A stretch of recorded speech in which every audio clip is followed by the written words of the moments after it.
गिरी गढ़वाल से हैं धीरज कौशल। मैं हम देखता हूँ धीरज जी को।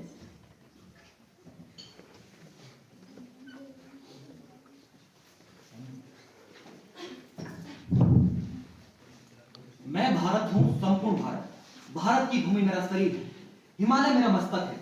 मेरे मस्तक से सिंध और ब्रह्मपुत्र निकलती है, मेरी केसावलों से गंगा प्रवाहित होती है। भारत के पूर्वी तथा पश्चिम भाग मेरी भुजाएं हैं। इन दोनों को मैं मानवता के आलिंगन के लिए फैलाता हूँ। कोरोमंडल मेरा दाहिना और मालाबार मेरा बायां पैर है। मैं चलता हूं तो अनुभव करता हूं कि भारत चल रहा है। मैं बोलता हूं तो अनुभव करता हूं कि भारत बोल रहा है, और मैं सांस लेता हूं तो अनुभव करता हूं कि भारत सांस ले रहा है। महोदय विचार थे 17 अक्टूबर 1906 को हमारे उत्तराखंड के टिहरी के गंगा के जल में जल समाधि लेने वाले वेदांत के ज्ञाता स्वामी रामतीर्थ जी के, जिनके कथन का प्रत्येक शब्द स्पष्ट रूप से वर्णित करता है कि किस प्रकार से भारत को अड़िग, अटूट, अविश्वसनीय, अकल्पनीय, अद्भुत, समृद्ध, सक्षम, शक्तिशाली, भव्य, दिव्य, आत्मनिर्भर, विकसित और वैज्ञानिक राष्ट्र बनाया जा सकता है। क्योंकि स्वयं को भारत मानने से स्वनिर्माण से ही राष्ट्र निर्माण संभव है। महाकवि कालिदास के कुमार संबंध में वर्णित अस्तोत्र श्याम दिशदेवात्मा हिमालय नामा नागधिराज, स्कंद पुराण की केदारखंड मानसखंड में वर्णित पंचबद्री, पंचकेदार, पंचप्रयाग की पावन पुण्य भूमि उत्तराखंड को नमन करते हुए मैं आज के विषय मेरा भारत विकसित भारत 2047 पर अपने विचार प्रस्तुत करने जा रहा हूं। महोदय, 15 अगस्त 1947 के मध्य रात्रि को जब पूरा विश्व सो रहा था तो भारत जागकर आजादी का जश्न मना रहा था, और आजादी के 100वें वर्ष 15 अगस्त 2047 की मध्य रात्रि को जब पूरा विश्व सो रहा होगा तो भारत जागकर विकसित बनने का जश्न मनाएगा।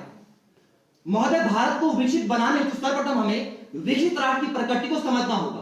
इसके मुख्यतः 3 आधार हैं। पहला, जीवन की गुणवत्ता का उच्चतम स्तर। दूसरा, विकसित अर्थव्यवस्था यानी बेहतर जीडीपी एवं प्रतियोगिता। तीसरा, उन्नत प्रौद्योगिकी अर्थात शोध, अनुसंधान, नवाचार को बढ़ावा देना।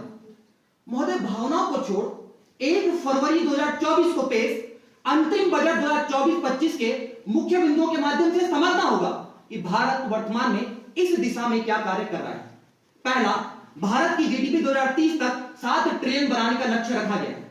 दूसरा, नवाचार को बढ़ावा देने हेतु 1 लाख करोड़ रुपए का लोन ब्याज रहित दिया जाएगा। तीसरा, विभिन्न राज्यों के विकास हेतु अगले 50 साल के लिए 75,000 करोड़ रुपए का लोन दिया जाएगा। चौथा, कौशल विकास योजना के अंतर्गत 1.4 करोड़ युवाओं को प्रशिक्षित किया गया है। पांचवा, महिलाओं को सशक्त बनाने हेतु मुद्रा योजना के अंतर्गत 30 करोड़ रुपए का लोन एवं लखपति दीदी योजना के लाभार्थियों को 2 करोड़ से बढ़ाकर 3 करोड़ कर दिया गया है। महोदय, इसके अतिरिक्त पीएम जनधन, पीएम जनमन, PM Shri, PM Vishwakarma, PM किसान सम्मान, पीएम फसल बीमा आदि योजनाओं के माध्यम से विकसित भारत के निर्माण की दिशा में निरंतर आगे बढ़ा जा रहा है, और निसंदेह इन योजनाओं के सही क्रियान्वयन से हम 2047 तक एक विकसित राष्ट्र बन सकते हैं। किंतु जोश के साथ होश को भी संभालना होगा। 2047 तक हमें 30 ट्रिलियन की अर्थव्यवस्था बनना है, इसलिए हमें 10% की दर से आगे बढ़ना होगा, जो इतना आसान नहीं है।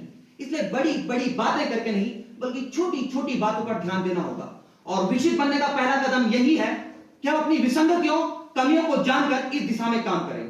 तो आइए भावना को छोड़ अंकगणित, आंकड़ों, अर्थशास्त्र, अर्थव्यवस्था के माध्यम से चुनौतियों, समस्याओं और इसके समाधान पर चर्चा करते हैं। महोदय, पहली चुनौती है जीडीपी एवं विकास दर। वर्तमान में अमेरिका 23.35 ट्रिलियन और चाइना 19 ट्रिलियन की अर्थव्यवस्था है। भारत 1947 में विश्व की 6वीं बड़ी अर्थव्यवस्था था, और 75 साल के उतार चढ़ाव के बाद बड़े गर्व की बात है कि हम ब्रिटेन को पछाड़कर 5वीं बड़ी अर्थव्यवस्था बने हैं। किंतु क्या इस गति से 2047 के लक्ष्य को प्राप्त किया जा सकता है? वो भी तब जब भारत का टैक्स पे में 116 स्थान है। भारत की केवल 2% नागरिक प्रत्यक्ष कर देते हैं, अमेरिका के 80% और चाइना में आंकड़ा 15% है। महोदय, भारत को विकसित बनाने हेतु खाने वाले हाथों के बजाय कमाने वाले हाथों को बढ़ाने की आवश्यकता है। दूसरी बड़ी चुनौती प्रतियोगिता है। अंतरिम बजट 2024-25 में भारत की प्रतियोगिता 98,374 रुपए है। किंतु महोदय, भारत में आर्थिक गैर बराबरी है और अधिकांश पैसा केवल 1% आबादी के पास है। वर्ल्ड बैंक की जेनरल रिपोर्ट के अनुसार भारत निम्न मध्यम वर्ग देशों की श्रेणी में आता है। अतः नागरिकों को सशक्त बनाने और आर्थिक गैर बराबरी को कम करने की आवश्यकता है। तीसरी बड़ी चुनौती है रोजगार। महोदय, पीएलएफएस के सर्वे के अनुसार भारत में बेरोजगारी पिछले 40 सालों में सर्वाधिक है। अमेरिका में 5.5 और भारत में 6 है। इसके इसके अतिरिक्त पेपर लीक और पेपर बिकने के प्रकरणों से युवा हताश एवं निराश है। आज का युवा कल का भविष्य है, इन्हें शिक्षित, स्वस्थ और कौशल युक्त बनाना होगा। इसके अतिरिक्त सामाजिक गैर बराबरी, जातिगत लिंग भेदभाव, गरीबी, बेरोजगारी, भुखमरी, भ्रष्टाचार, विदेशों से उधार लेना एवं इस पर ऋण देना अन्य महत्वपूर्ण चुनौतियां हैं। चुनौतियां बहुत सारी हैं, समस्याएं बहुत सारी हैं, किंतु कमियां निकालने के बजाय समाधान निकालने की आवश्यकता है। पहला महत्वपूर्ण समाधान है विनिर्माण उद्योग को बढ़ावा देना। आसान सी भाषा में कहूं तो भारत वर्तमान में फर्स्ट गियर पर चल रहा है, अर्थात हम कच्चे माल के निर्यात पर निर्भर हैं। विकसित बनने हेतु में सेकंड गियर यानी विनिर्माण उद्योग, थर्ड गियर यानी शोध, अनुसंधान, नवाचार को बढ़ावा देने की आवश्यकता है। विनिर्माण उद्योग को बढ़ावा देने से हम 7.7% की रियल जीडीपी ग्रोथ से आगे बढ़ेंगे। इससे व्युत्पन्न रोजगार यानी डेरिवेटिव एम्प्लॉयमेंट उत्पन्न होगा, यानी एक व्यक्ति को रोजगार देने से 2.7 लोगों को रोजगार प्राप्त होगा। इससे समृद्धि का वितरण होगा, प्रति व्यक्ति आय बढ़ेगी, जीडीपी बढ़ने के साथ साथ विदेशों पर हमारी निर्भरता घटेगी। दूसरा महत्वपूर्ण समाधान है उद्योगों के साथ साथ परिवहन को बढ़ावा देना। महोदय, अंतरिम बजट 2024-25 में लॉजिस्टिक कार्यकुशलता को बढ़ाने और लागत को कम करने हेतु पीएम गति शक्ति योजना के अंतर्गत 3 महत्वपूर्ण रेलवे इकोनॉमिक कॉरिडोर का कदम उठाना एक महत्वपूर्ण कदम है। इसके अतिरिक्त महोदय, भारत की विकास यात्रा हिमालय राज्यों के विकास के बिना अधूरी है। चरक संहिता में उत्तराखंड को वानस्पतिक बागीचा और हिमालय को हिमवंतम औषधम भूमि नाम दिया गया है। उत्तराखंड एवं अन्य हिमालय राज्यों को अपनी सभ्यता, संस्कृति, विरासत, हस्तशिल्प, काठ शिल्प और प्राकृतिक संपदाओं के संरक्षण एवं विकास से भारत के विकास को ध्यान देना होगा। हमें सुंदरलाल बहुगुणा जी के हिमालय बचाओ देश बचाओ नारे के अतिरिक्त ऋषि वल्लभ सुंदरियाल जी के हिमालय बचाओ नारे को भी ध्यान में रखना होगा। अंत में सबसे महत्वपूर्ण समाधान है कि अमृत काल की अमृत पीढ़ी यानी आज के युवाओं को यह समझना होगा अमृत काल के साथ साथ कर्तव्य काल में प्रवेश कर चुके हैं और आज हम जो कुछ भी करें वह विकसित भारत के निर्माण के लिए हो। आज हमें हम सबका साथ, सबका विकास, सबके विश्वास के अतिरिक्त सबका प्रयास के मंत्र के साथ आगे बढ़ना होगा।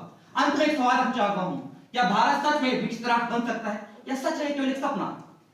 मेरे हिसाब से केवल एक सपना है, लेकिन एक ऐसा सपना जिसे सच में पूरा किया जा सकता है। एक ऐसे भारत का सपना जो गुलामी के हरण से मुक्त हो, एक ऐसे भारत का सपना जो अपनी समृद्ध सांस्कृतिक विरासत का गर्व करता हो, एक ऐसे भारत का सपना जहां पर नागरिक एकता एकजुटता के साथ आगे बढ़े। तो आइए आगे शक्ति माता पार्वती की जन्मभूमि नागाधिराज प्रदेश उत्तराखंड के पहाड़ों से पहाड़ों जैसा अटूट संकल्प लेते हैं कि राष्ट्र निर्माण की कहानी हम सब मिलकर लिखेंगे। बहुत बहुत धन्यवाद। यही समय है, सही समय।